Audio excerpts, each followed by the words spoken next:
Bien. Bonjour Jean-Marie, donc je suis très heureux de t'accueillir aussi à nouveau dans une des initiatives d'Espace Mars. Ce n'est pas la première et j'espère que ça ne sera pas la dernière. Et donc tu t'es présenté comme délégué régional d'unité laïque et tu vas nous parler de l'universel et la liberté. Donc éventuellement, si tu veux rajouter des éléments de présentation, partie civile à l'affaire Papon, etc., j'ai derrière moi évidemment un des exemplaires du dernier ouvrage que tu as commis. À toi, Jean-Marie. Oui, merci. Bonjour Dominique, bonjour tout le monde. Je vais vous parler d'universel, de laïcité et de liberté. J'ai vu un jour sur la tombe d'un combattant du Bund cette épitaphe: « Je suis un citoyen de l'universel, je n'ai qu'un seul pays, la liberté ».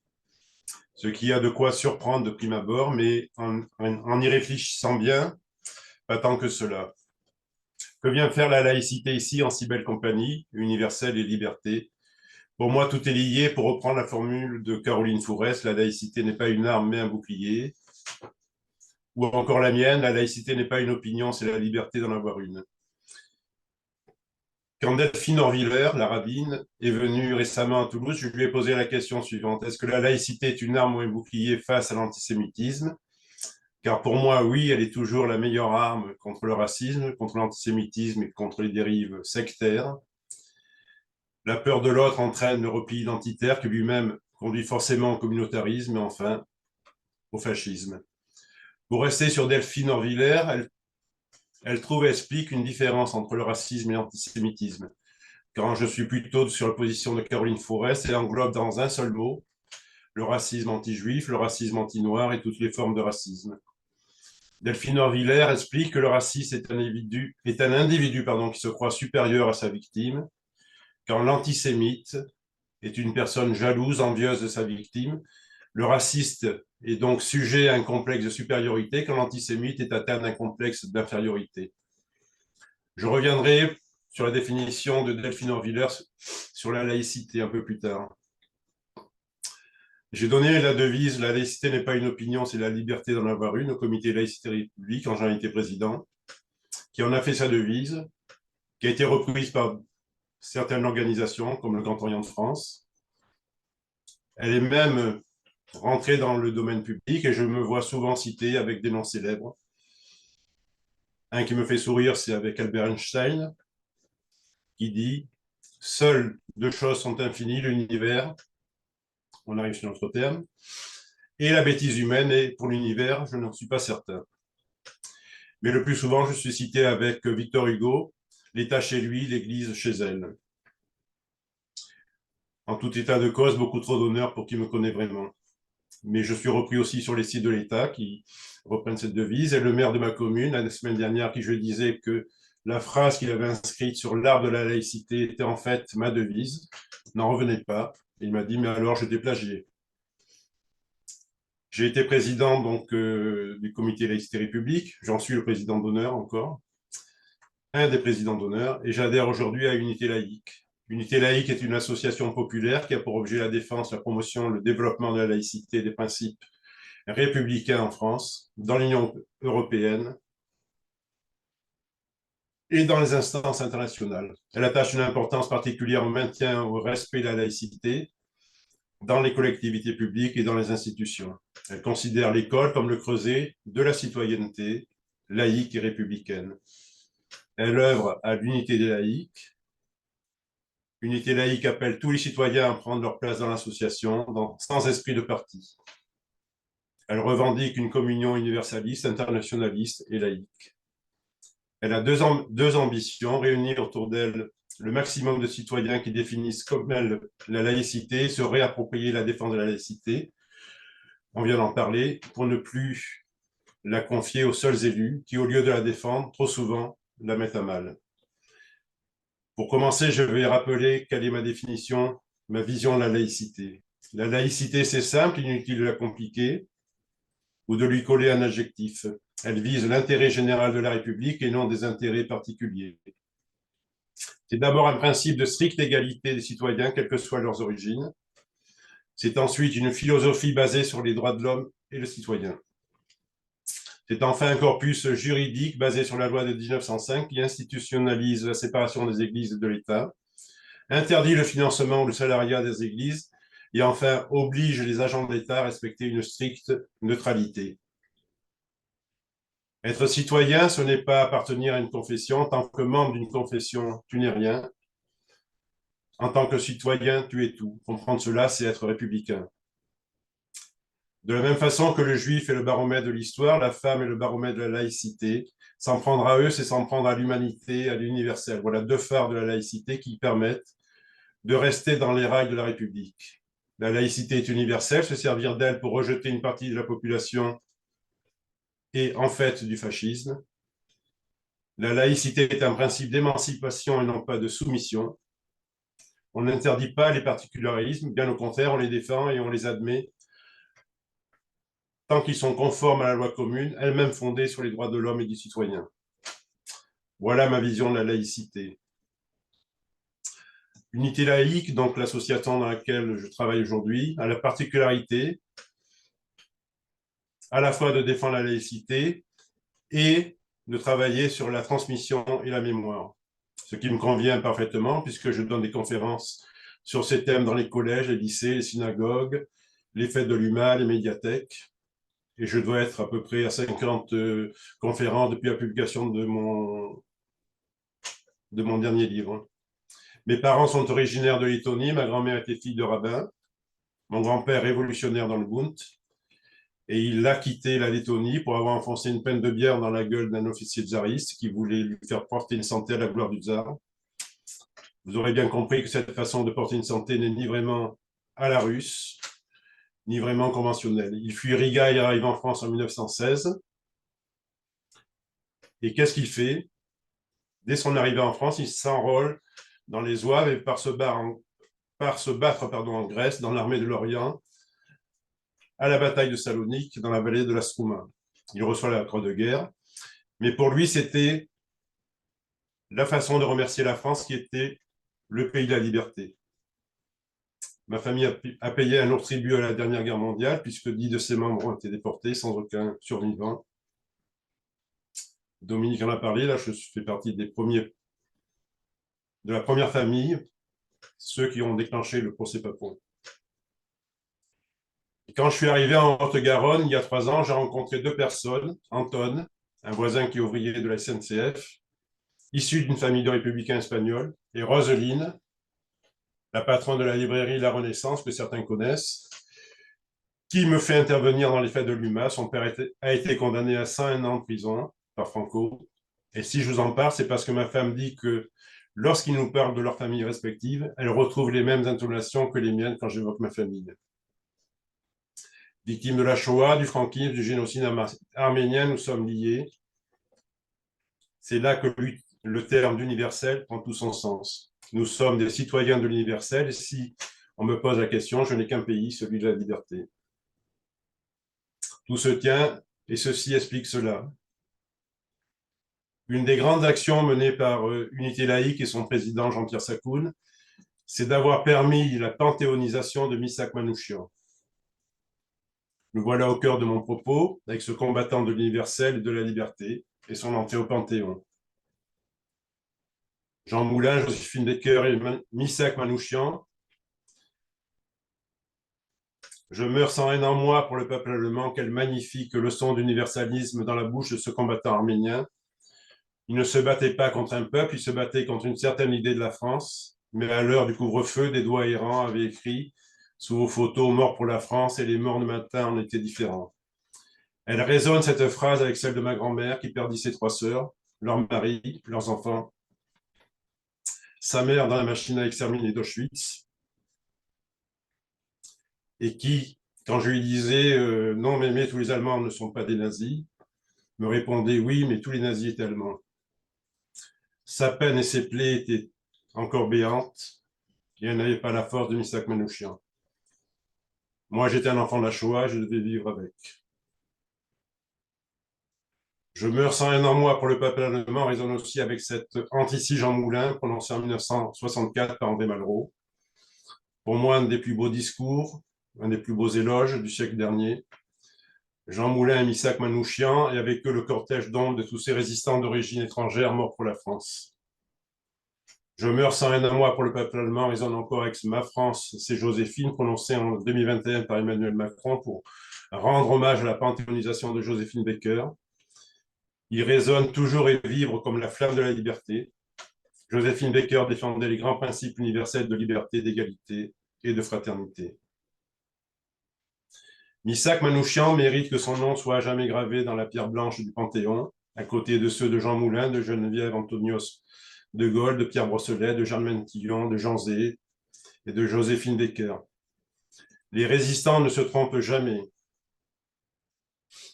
Au lieu de céder aux invectives et à la violence comme l'extrême droite le propose aujourd'hui, ils répondent par l'engagement. Missak Manouchian était plus français par le sang versé que ceux qui voulaient que son nom soit à prononcer soit difficile et que sa tête sur l'affiche fasse un effet de peur sur les passants. Pour Joséphine Baker, fille métisse d'une Amérique ségrégationniste, pour Méliné et Missak Manouchian, enfants du génocide arménien, comme pour les 22 autres combattants étrangers qui criaient la France en s'abattant, la France n'est pas simplement un territoire ou une population, la France est un idéal fondé sur la laïcité et la justice et sur l'unité et l'indivisibilité de la communauté des citoyens. C'est un pays plus grand que lui-même qui a toujours représenté pour le monde entier un symbole et un espoir de bonheur. Il y a encore quelques mois, les insurgés de la place Maïdan en Ukraine chantaient la Marseillaise. Comme avant eux, tous les peuples qui dans le monde se sont soulevés contre l'arbitraire et la misère depuis 1792. Il y a 108 ans avait lieu le premier génocide du XXe siècle. Les Turcs massacraient 1,5 million d'Arméniens dans l'Empire ottoman finissant. Il y a 90 ans commençait la Shoah avec ses 6 millions de Juifs exterminés. Je mourrai avec mes 23 camarades, avec le courage et la sérénité d'un homme qui a la conscience bien tranquille, seront les derniers mots de Missak Manouchian, son épouse Méliné, née à Sadourian. Missak, rescapé du génocide, fuit l'Arménie en 1925, Méliné en 1926. Ils se rencontrent en 1934 à Paris et s'engagent au sein du Parti communiste pour finalement entrer en résistance avec les FDP-Moy, francs-tireurs et partisans main-d'œuvre immigrés, comme beaucoup d'anciens membres du Bund, organisation social-démocrate des ouvriers juifs. Méliné restera résistante jusqu'à la libération. Elle meurt le 6 décembre 1989 à Paris et est enterrée dans le cimetière d'Ivry à côté de son mari.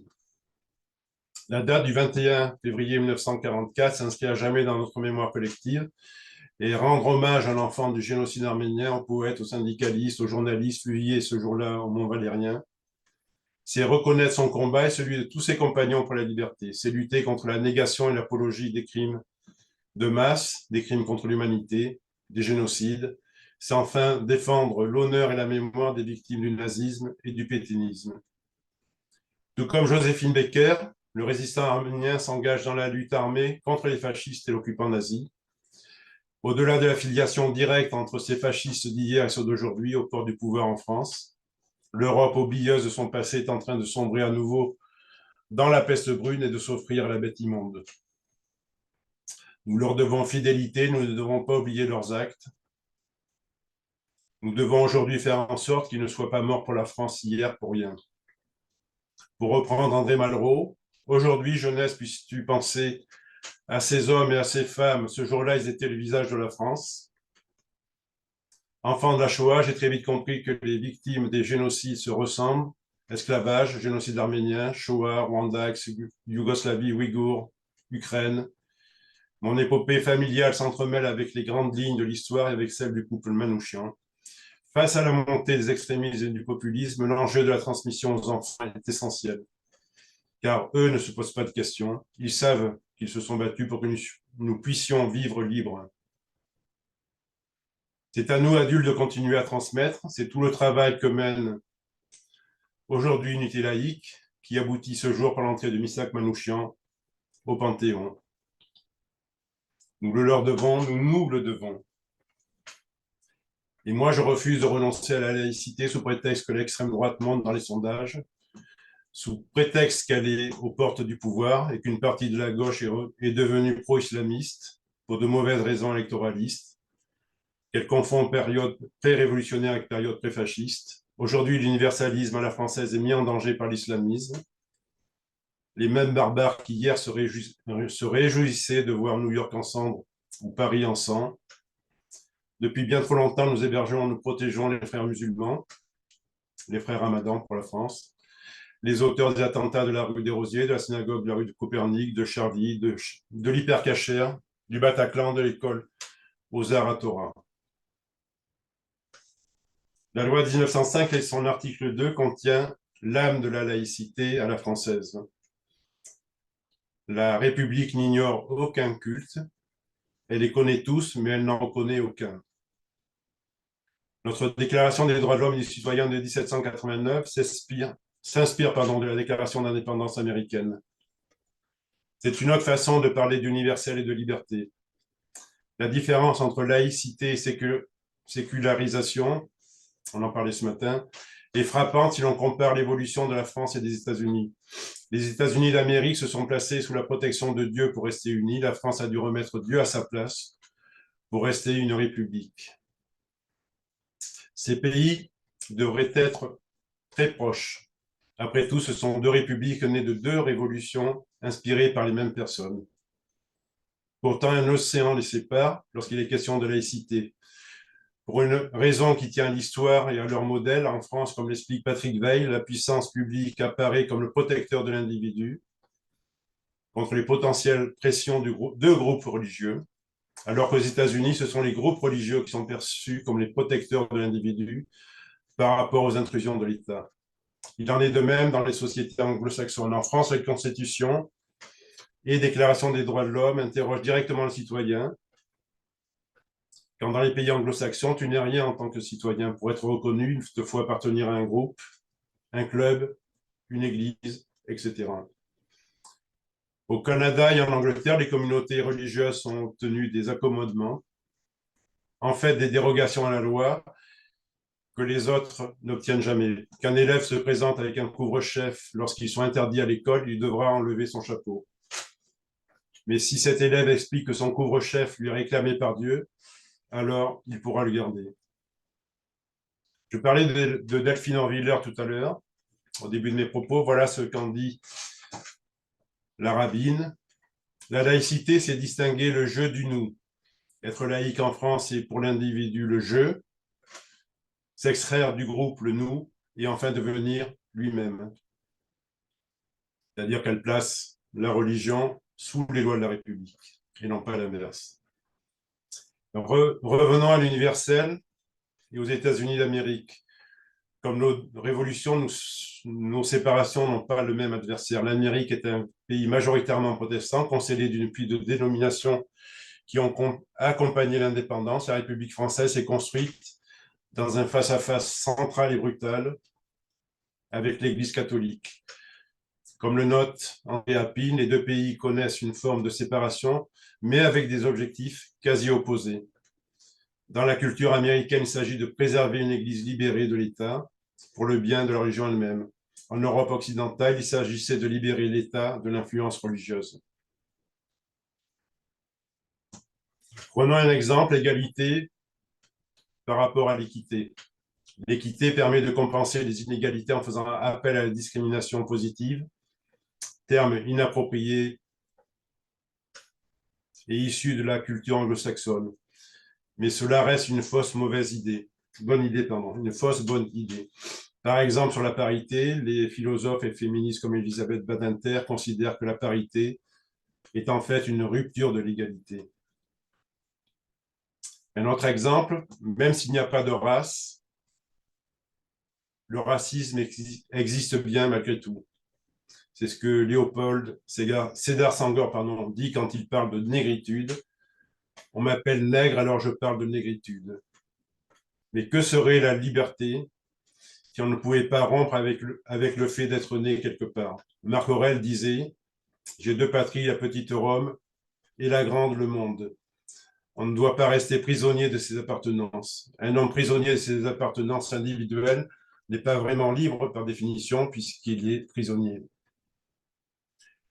L'universel est une notion qui a été identifiée et conceptualisée au siècle des Lumières.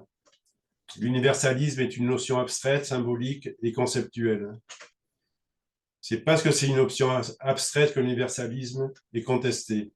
Et en même temps que cette abstraction le place dans le concret, cette abstraction le place dans le concret, je m'explique, travailler pour cet idéal dans le court et moyen terme permet d'en faire une utopie et de promouvoir des principes qui en découlent.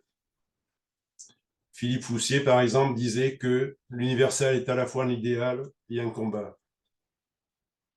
L'universel postule l'unité de l'humanité du genre humain. Michel Montaigne disait que chaque homme porte la forme entière de l'humaine condition.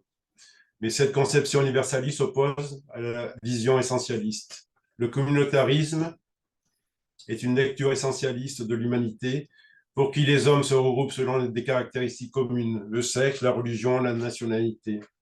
Être universel, c'est subordonner l'appartenance à une nation à l'appartenance à l'humanité.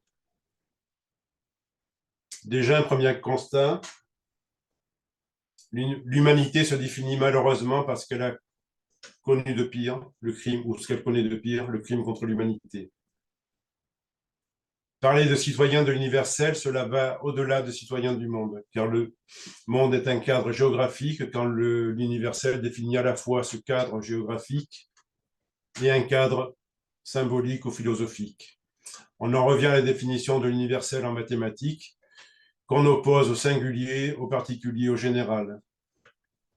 L'universel est la totalité de ce qui existe, le singulier est l'individu qui lui-même appartient en particulier, qui lui-même appartient au général, qui n'est pas l'universel.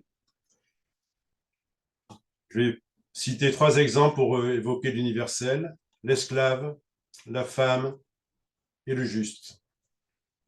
L'esclave qui lutte pour se libérer de ses chaînes ne le fait pas pour soumettre son maître à son tour. Il le fait pour mettre fin à l'esclavage, c'est en ça qu'il combat pour l'universel. La femme afghane ou iranienne qui combat contre le port du voile ne le fait pas pour affirmer sa domination à son tour sur son oppresseur. Elle le fait pour libérer toutes les femmes du monde. L'actrice iranienne Farah Hani déclare que libérer sa chevelure est un geste symbolique sans précédent. Le voile est la base de l'oppression islamique sur la femme. S'il tombe, le reste s'effondrera. Le vendredi 6 octobre 2023, l'Iranienne Mohammadi a reçu le prix Nobel de la paix. Le comité récompense son combat contre l'oppression des femmes en Iran et son combat pour la promotion des droits humains et la liberté pour tous. Mohammadi ne se bat pas comme voudraient nous le faire croire en France les islamistes pour un hypothétique droit de porter ou de ne pas porter l'hijab. Elle se bat pour faire tomber la théocratie islamique iranienne qui, comme tous les pouvoirs islamistes dans le monde, en France ou ailleurs, utilise le voilement des femmes comme le premier pas indispensable à leur soumission, à leur retrait du monde, à la séparation des musulmans du reste des peuples parmi lesquels ils vivent. Le juste,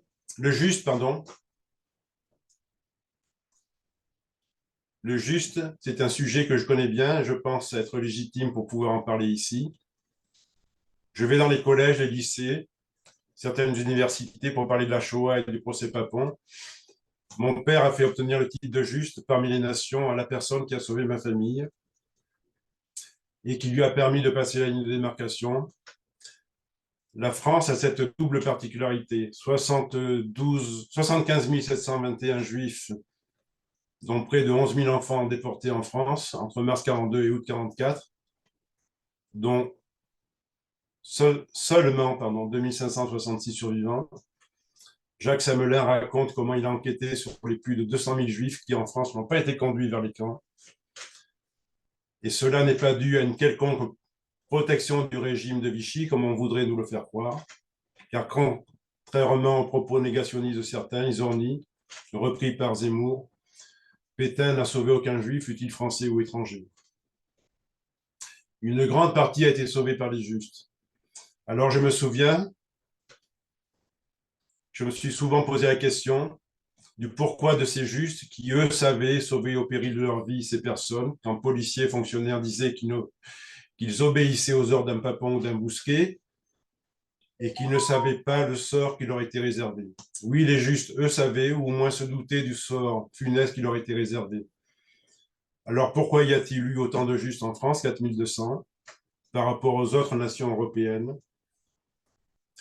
Une juste parmi les nations a répondu à quelqu'un qui lui demandait pourquoi elle avait sauvé ses familles, que simplement, que c'était naturel parce qu'on le lui avait appris à l'école. On lui avait appris que tous les gens étaient égaux. Voilà, à mon avis, une bonne explication naturelle, saine et évidente du rôle de l'école de la République en France. On y apprend que tout le monde se vaut et que quand cela devient nécessaire, il faut protéger tout le monde. L'école est à la fois le socle de la laïcité et le ferment de la fraternité. Merci à ces hussards noirs de la République. Et mon père, pour revenir sur lui, quand il allait à l'école pendant la Deuxième Guerre mondiale, raconte comment son instituteur faisait toujours chanter un autre chant ou une autre chanson après le chant obligatoire de l'époque, Maréchal nous voilà. Si bien que c'est son instituteur qui le fit rentrer en résistance. Je voudrais juste rappeler la définition du terme d'instituteur parce qu'il me semble être particulièrement important. C'est une personne qui institue. Il s'agit d'instituer l'humain dans l'enfant, de faire advenir l'un dans l'autre. Le terme d'instituteur est celui qu'impose en 1848 la Troisième République et c'est celui qui institue l'humanité dans l'homme. En 1789, l'instituteur est celui qui enseigne dans les écoles primaires. Il institue les valeurs de la République en remplacement des curés. La nuit du 4 août 1789 abolit les privilèges féodaux et la représentation politique du clergé. 24 jours plus tard, le 28 août, l'Assemblée rejette la reconnaissance du catholicisme comme religion d'État. Un premier cordon est coupé, même si le chemin est encore long, puisque la Déclaration des droits de l'homme et du citoyen s'est faite sous les auspices de l'être suprême, version française du créateur de l'univers de la Déclaration américaine. Un credo qui s'inspire du déisme et des Lumières, surtout pensé pour pouvoir asseoir la légitimité de la loi sur la morale universelle. Coupé de tout marqueur confessionnel, les esprits ne sont pas encore mûrs pour aller plus loin. L'enseignement moral laïque doit inculquer aux enfants une forme de morale universelle sans assignation religieuse. Voilà ce que prévoient les programmes édictés le 27 juillet 1882. Sans s'occuper des prescriptions spéciales aux diverses communions, l'instituteur s'attache à faire comprendre et sentir à l'enfant que le premier hommage qu'il doit à la divinité, c'est l'obéissance aux lois de Dieu telles que les lui révèlent sa conscience et sa raison. Aujourd'hui, je cite ça parce qu'aujourd'hui, les adversaires de la laïcité renaissent, sévissent.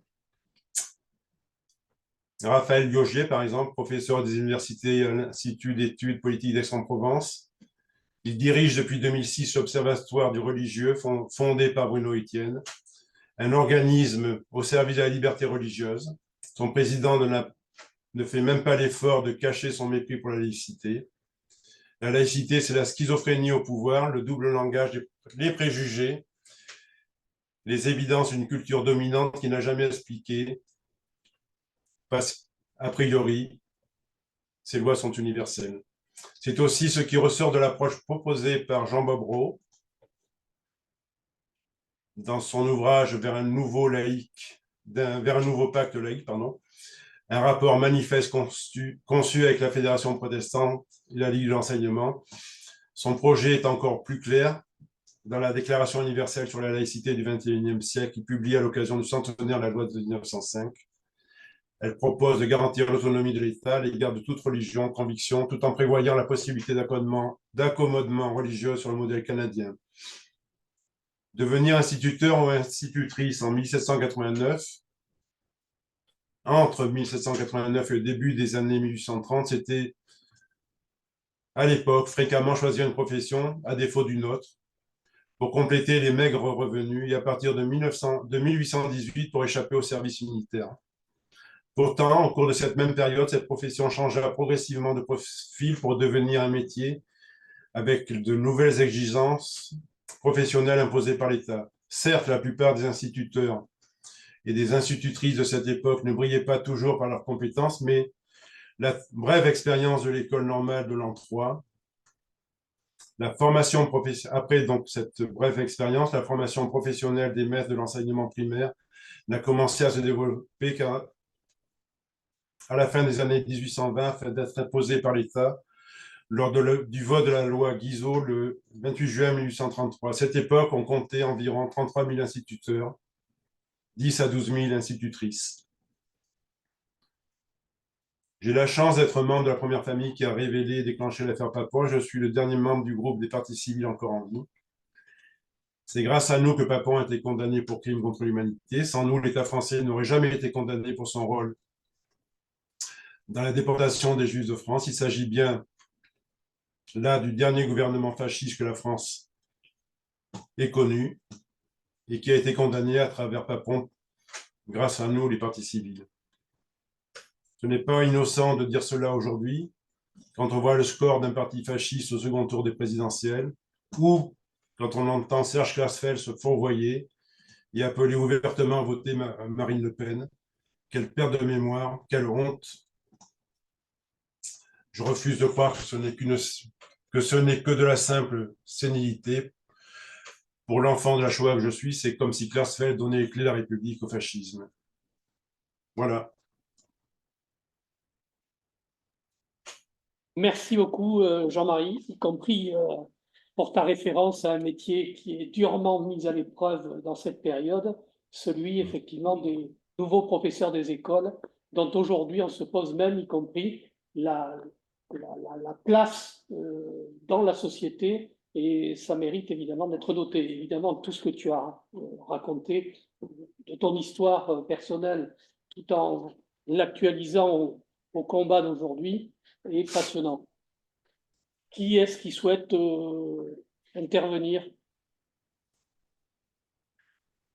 Vas-y, André. Non, Michel.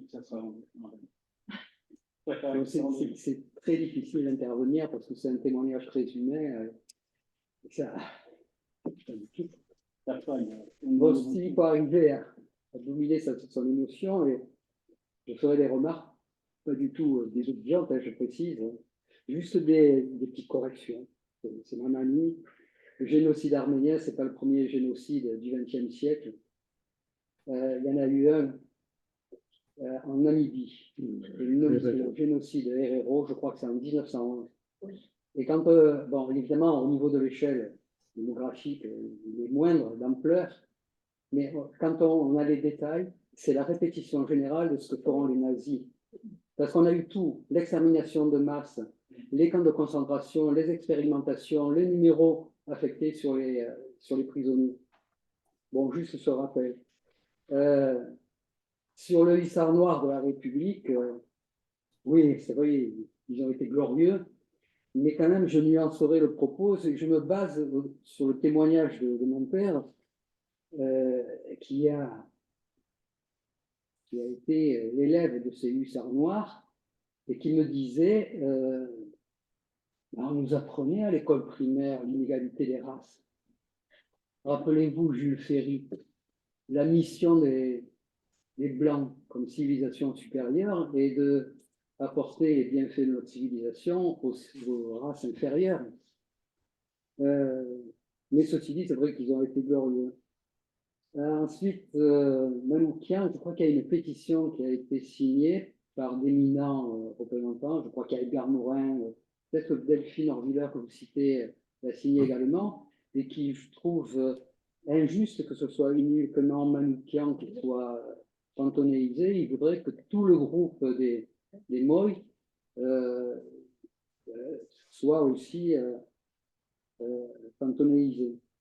Enfin, il y a un problème, alors c'est vraiment un problème de fond. Quand vous avez évoqué la loi de 1905, vous avez parlé qui a comme obligation la neutralité des fonctionnaires.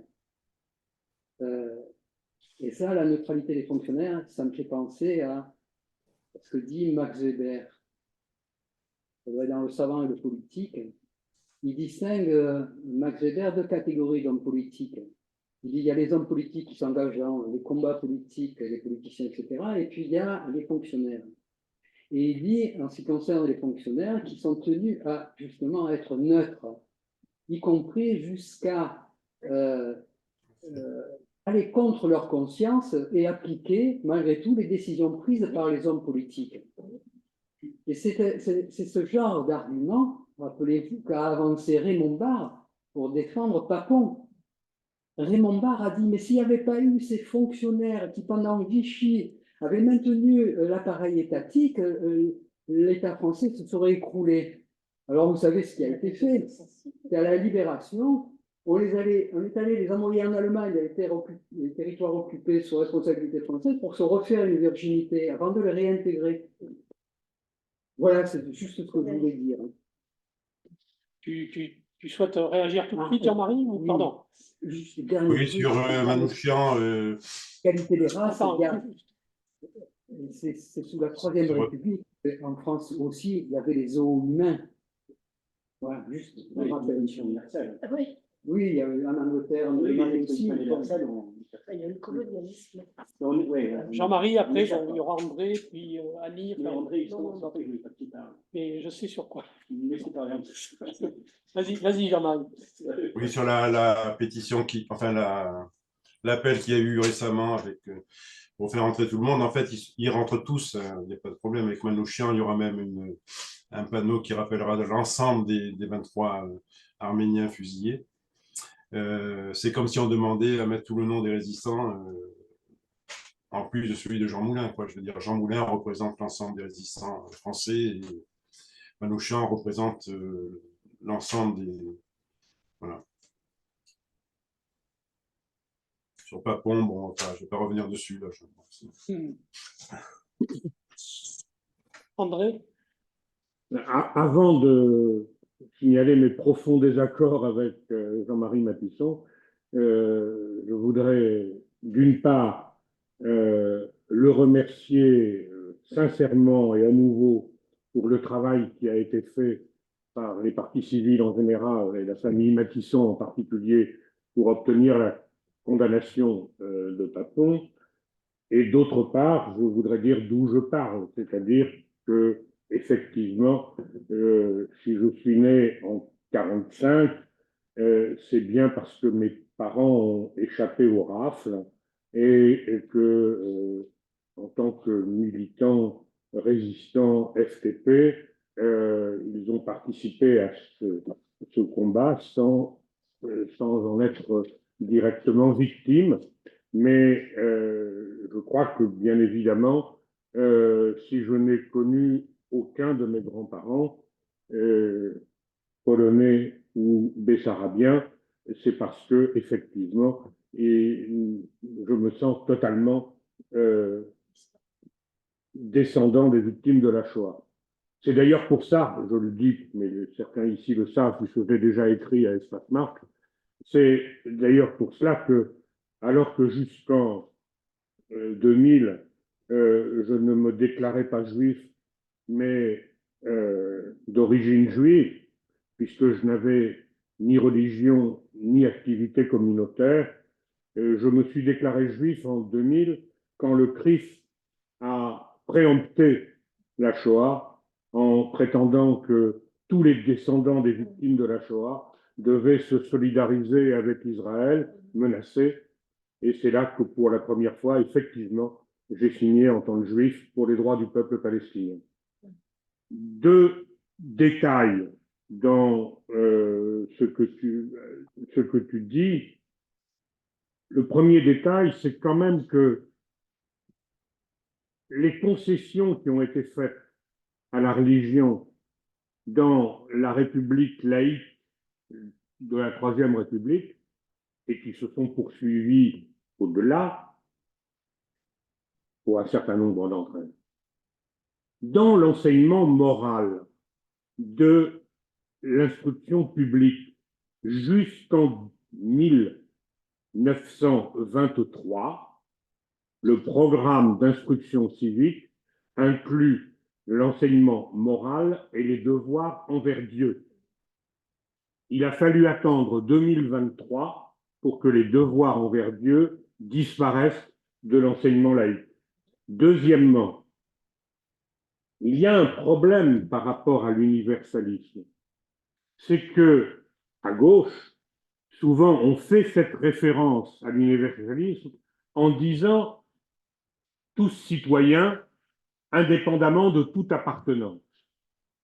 Mais en même temps, à gauche, et je dirais dans une partie de la gauche, et fort heureusement, l'appartenance de classe ne disparaît pas.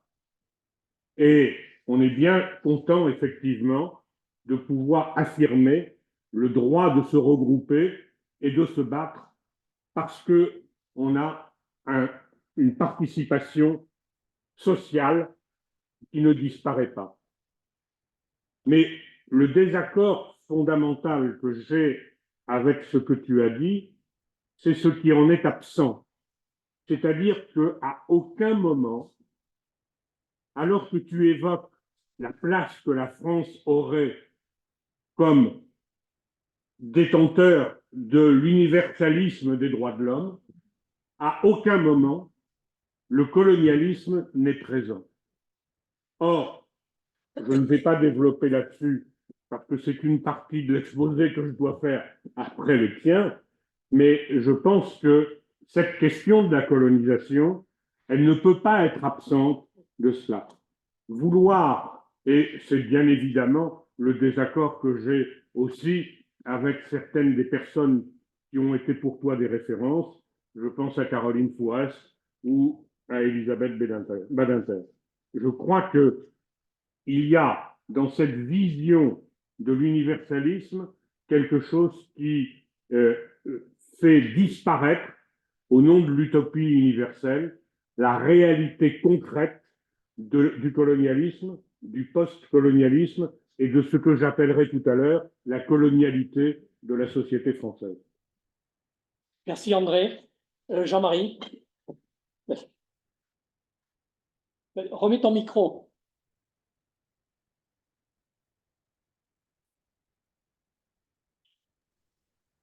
Voilà, c'est bon. C'est bon. Qu'est-ce que je veux dire? Moi, je me définis comme, je sais pas qui c'est. André, c'est qui exactement? André Rosweg. André Rosweg, membre de l'Union juive française pour la paix et de Palestine 33, mais aussi de Espace Mars Aquitaine Bordeaux-Gironde. Moi, je me définis comme un juif laïque, hein, donc voilà, c'est-à-dire que je suis un athée convaincu et que je n'ai qu'une forme d'appartenance à une judéité que parce que ma famille a connu par la guerre. Ça, c'est le premier point. Nous avons en commun. Comment? C'est ce que nous avons en commun. Oui, oui, bien sûr. Par rapport à la Palestine, tu as parlé de la Palestine. Moi, j'ai la famille en Israël, donc ma tante, qui est morte maintenant, mais elle a élevé des enfants palestiniens, donc je peux même estimer que dans ma famille, il y a à la fois des Palestiniens et des Israéliens, et donc nous, ce qu'on veut, c'est une solution de paix politique qui permette la coexistence de deux États. Voilà. C'est évident qu'on est tout à fait opposé à Netanyahou, qu'on est tout à fait opposé à la politique de l'extrême droite israélienne, mais on ne peut pas oublier non plus, si tu veux, que les crimes du 7 octobre, quoi, qui ont quand même été pour nous le rappel de la Shoah et des massacres. Donc, je sais pas, je pense qu'on doit se retrouver sur l'essentiel, c'est-à-dire la coexistence nécessaire des Palestiniens et des Israéliens, ne pas faire de confusion. Et puis, moi, je pense qu'aujourd'hui, le Hamas est le principal responsable à la fois de ce qui se passe en Israël et en Palestine. Sur la question il doit y avoir une solution politique qui permette justement l'existence des deux peuples. Sur la question coloniale, il t'a interpellé un petit peu sur ça. Ouais. Mais je sais pas, moi, pour moi, ça fait partie de l'histoire. On est d'accord que on ne peut pas être favorable au colonialisme, mais pour moi aujourd'hui, être universaliste, ben, pour moi, il s'oppose deux notions. C'est la gauche universaliste et la gauche communautariste. Voilà. Ce qui me gêne aujourd'hui, c'est qu'on a affaire à une forme de repli sur soi d'une partie de la gauche qui, pour favoriser des ambitions électoralistes ou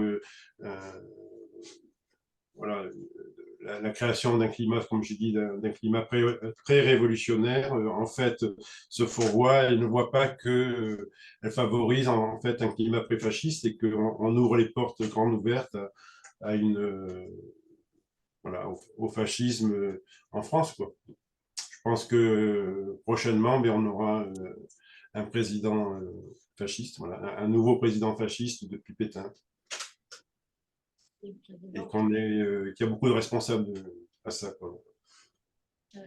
C'est en ça que la France universaliste ou la gauche universaliste, hein, puisqu'on nous oppose, hein, Badinter, Fourest, notre association, tout ça, on fait partie de la gauche universaliste. On se bat justement pour rappeler quelles sont les valeurs de la République, parce que c'est derrière les valeurs de la République qu'on peut défendre justement la République, simplement la République. Oui, vas-y. Bonjour, moi, je m'appelle Monica, je suis pas universitaire, je suis juste citoyenne. Vous m'entendez? Peut-être il vaudrait mieux que tu viennes parler d'ici. J'ai dit, on m'entend pas, c'est un bizarre. Bonjour, donc, je m'appelle Monica et je suis juste une citoyenne, je ne suis pas universitaire, ni une sachante, ni une savante. Bon, j'ai été aussi très émue par votre intervention. Cependant, vous parlez vous citez Fourest dès le départ dans votre allocution, et moi personnellement, elle fait partie quand même d'un truc qui a formé une revue qui s'appelle Les Francs-Tireurs avec une certaine Toven, etc. Et qui sont des gens qui assument de voter plutôt Le Pen que Mélenchon. Donc on parlait de gens qui amènent à l'extrême droite. C'est plutôt pour moi cette gauche-là qui amène les gens vers l'extrême droite. Après, vous parlez de sauver, ils veulent sauver une république, certes. Quelle république? Parce que la république actuelle ne donne pas très, très envie d'être sauvée. Je pense qu'il y a d'autres formes qu'on peut sauver. Mais voilà, c'était juste ce que je voulais dire. Moi, on parlait, vous avez nommé le voile et une certaine forme de féminisme. Bon, Fourest se drape derrière des oripeaux féministes, etc. Pareil, il y a peut-être plusieurs formes aussi. Moi, je ne suis pas ni en tant que femme, et pourtant, bon, fondamentalement, le voile, évidemment que ça représente à la fois une oppression, voilà, c'est un symbole effectivement de répression de ce que vous voudrez, de ce point de vue-là, et du patriarcat de toute façon aussi, hein, parce qu'il n'y a pas que le voile pour le patriarcat, on a plein d'autres exemples. Cela dit, je ne pense pas, et ce matin on a eu des intervenants qui l'ont bien montré aussi, que ce soit une interdiction et une intervention répressive à tout va qui va arranger les choses, loin s'en faut. Je pense que les femmes, si elles sont suffisamment émancipées, éduquées, etc., se libéreront du voile d'elles-mêmes si elles en ont besoin, mais qu'on doit quand même leur laisser le choix. Ce n'est pas à nous, non-croyants ou occidentaux ou hommes, parce que la plupart du temps, voilà, de décider de ça. Je pense qu'il faut leur laisser cette intelligence-là et qu'elles l'ont, en fait. Mais il faut juste du temps. Alors là, depuis qu'on a toutes ces lois répressives à tout va contre le voile, ces campagnes, etc., c'est au contraire ça qui par esprit, ça a été dit ce matin, hein, voilà, je ne vais pas m'appesantir, mais voilà, et le constat, c'est que plus on fait ces campagnes-là, et plus elles portent le voile en France, en fait. Donc, au final, c'est complètement contre-productif. Voilà, et je pense que j'ai de l'autorité pour ce genre de choses, c'est pas la meilleure solution. Tu veux réagir, Marie? Oui, oui, parce que justement ce matin on parlait j'ai entendu parler de l'affaire de Creil, hein, qui était pour nous le déclencheur du renforcement des valeurs de la laïcité. L'affaire de Creil, malheureusement, ça a été qu'est-ce qui s'est passé? Jospin a laissé devant quelques personnes simplement qui venaient dans des lycées, des collèges avec le voile. Il a baissé les bras, il a laissé en fait les directeurs d'établissement et les enseignants se débrouiller avec le problème. Et ça a dégénéré avec la situation qu'on connaît aujourd'hui. Alors qu'aujourd'hui, par exemple, l'interdiction de l'abaya, du port de l'abaya, pour lequel on est, nous, d'accord, qu'on soutient entièrement, qu'est-ce que ça a permis? Eh ça a permis justement de protéger les établissements et les enseignants face à ce type de comportement. Alors, c'est si vous dire qu'en France, on interdit à des femmes, comme je viens d'entendre, de porter le voile ou l'abaya parce que c'est un acte délibéré, c'est ignorer les millions de femmes dans le monde qui se battent contre le port du voile, justement. Qui se battent pourquoi? Parce que c'est un signe d'esclavage, un signe d'asservissement, et que, enfin, moi, je considère qu'on doit en France, justement, au nom de nos valeurs, de pouvoir défendre voilà, le droit des femmes à être libres et non asservies. C'est en ça qu'on soutient l'interdiction du port de l'abaya. C'est ça la vision universaliste par rapport à la vision communautariste, quoi, pour quelques individus. Parce que interdire le port de l'abaya, par exemple, ça a généré quoi? 200 ou 300 personnes enfin, qui ont été interdites, qui ont refusé de rentrer dans les écoles parce qu'elles refusaient de se soumettre à l'interdiction. Oui, 300 personnes sur le nombre d'étudiants, de collégiens en France, c'est rien. Bien, ce que je vous propose, on pourrait non mais attendez, on pourrait poursuivre effectivement les choses. Jean-Marie va rester, je pense qu'il va écouter aussi ce que va dire André, et peut-être qu'on pourra recroiser à la suite de l'intervention d'André qui va nous apporter un autre éclairage de la réalité. Bon. Mais alors tu viens ici, Annie. Oui, non, mais tu viens là. Sur la neutralité des fonctionnaires, un demi-mot, sur la neutralité des fonctionnaires, la limite, c'est la désobéissance civile, c'est-à-dire qu'on a le droit de désobéir à l'État s'il propose des choses qui sont contraires aux droits humains. Voilà, si, c'est vrai quand même, c'est un principe assez clair quand même. Deuxièmement, je pense qu'on est dans des débats très, très compliqués, en particulier avec cette pierre de touche des questions islamiques, je ne sais pas quoi. Et il va y avoir l'intervention d'André Rosec. Et je vais aussi parler à 19h pour essayer de dépasser ces contradictions. Merci Annie. Oui, je voudrais juste, avant de donner la parole à André, peut-être rétablir, moi je n'ai pas entendu tout à fait les mêmes choses dans les propos de Jean-Marie. Jean-Marie, il a développé sa vision et la manière dont il appréhende le phénomène, mais ne lui faisons pas porter ce qu'a été la Troisième République, Jules Ferry, et les valeurs de Jules Ferry. Non, je préfère le dire explicitement pour pas qu'on ait un faux débat sur l'intervention de Jean-Marie. Voilà. Ceci étant, il est assez grand pour se défendre et s'il a besoin, il réinterviendra pour donner son avis. Non, mais tout à fait. Mais moi, en tant qu'animateur, un des animateurs d'Espace Noir, je préfère rappeler ces choses-là pour nous hein, et pour nos travaux. Je vais arrêter l'enregistrement donc de Jean-Marie.